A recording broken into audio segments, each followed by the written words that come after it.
देव नाम का व्यक्ति की शादी अरेंज मैरिज के तौर पर शालिनी से हुआ था। दोनों की शादी अरेंज मैरिज होने के कारण वे दोनों एक दूसरे को पहले से नहीं जानते थे। शादी के बाद दोनों एक दूसरे को जानने पहुंचाने का काम चालू हुआ। कुछ ही दिनों में दोनों एक दूसरे को अच्छी तरह से जल्दी पहचानने लगे थे।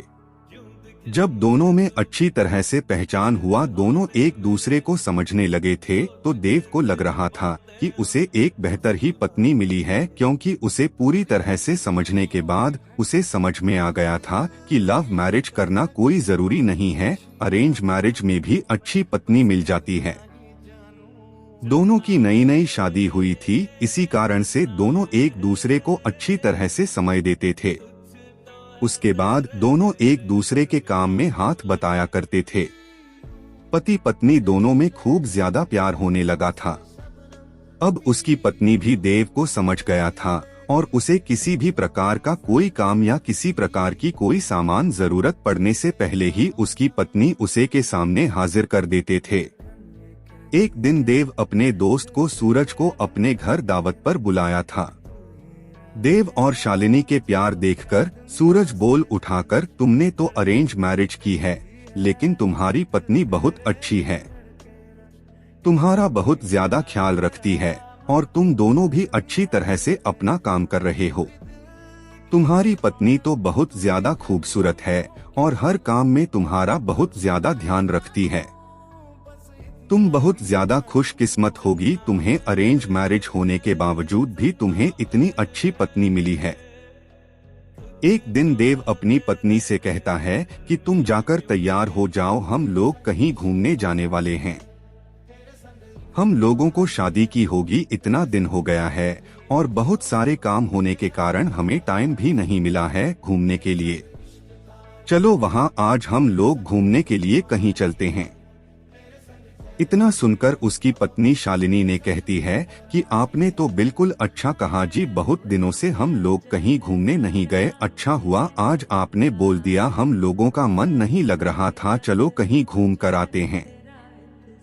दोनों एक कार में बैठकर घूमने के लिए निकल पड़ता है।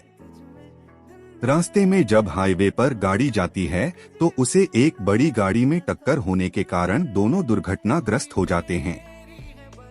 देव को जब हो जाता है तो वह हॉस्पिटल में था, जैसे ही होश में जाता है वह अपनी पत्नी को ढूंढने लगता है। तभी को अपनी पत्नी को ढूंढते ढूंढते दूसरे कमरे में चली जाती है, जहां वह देखती है कि उसके सर अथवा पैर में तो दोपहर में बहुत ज्यादा चोट आई है। देव घबराकर डॉक्टर से पूछता है कि मेरी पत्नी की तबीयत ठीक तो है, क्या वह सही हो जाएगी ना? तभी डॉक्टर कहता है कि तुम्हारी पत्नी की पैर की नसों में ज्यादा खून निकलने के कारण पैर को काटना पड़ा है, वह नहीं चल सकती है। इतना सुनते ही शालिनी की आंखों में आंसू आ जाता है और कहता है कि मैं तो आपके ऊपर अब बोझ बन गया हूँ। तुम अपनी जिंदगी क्यों बर्बाद कर रहे हो एक लड़के के कारण? तुम अपनी दूसरी शादी कर लो, चाहे तो इसे भी अपने पास ही रखो, लेकिन तुम कंपनी में चलो काम करो। इसके बाद देव कहता है कि मेरी पत्नी से बढ़कर मेरी जिंदगी में कुछ भी नहीं है। मैं उसकी देखभाल हमेशा करूंगा और करता ही रहूंगा, क्योंकि हमेशा से ही मुझसे प्रेम करती थी और हमेशा से ही हम लोग पति पत्नी आपस में प्रेम करते रहेंगे।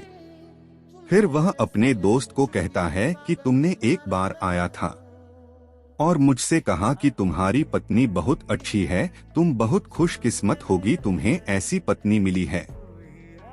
फिर आज क्या बात है, क्या तुम इस प्रकार के बाद मेरी पत्नी के लिए उपयोग कर रहे हो? आखिरकार जितना दिन उसने मेरी मदद की है, मेरा भी फर्ज बनता है कि मैं उसे जिंदगी भर मदद करता रहूंगा। इतना सुनते ही पीछे से उसकी पत्नी भगवान से प्रार्थना करती रहती है कि भगवान आपने मुझे इतना अच्छा पति दिया है कि मैं इसका शुक्रिया कैसे अदा करूंगी। और वह सदा के लिए एक दूसरे से प्रेम करते रहे और अपनी जिंदगी को आगे बनाते रहे। इसलिए मेरा मानना है कि पत्नी चाहे जैसे भी हो उसे कभी नहीं छोड़नी चाहिए, और पत्नी को कोई तकलीफ होती है तो उसका साथ देना चाहिए, ना कि उसके साथ छोड़ना चाहिए।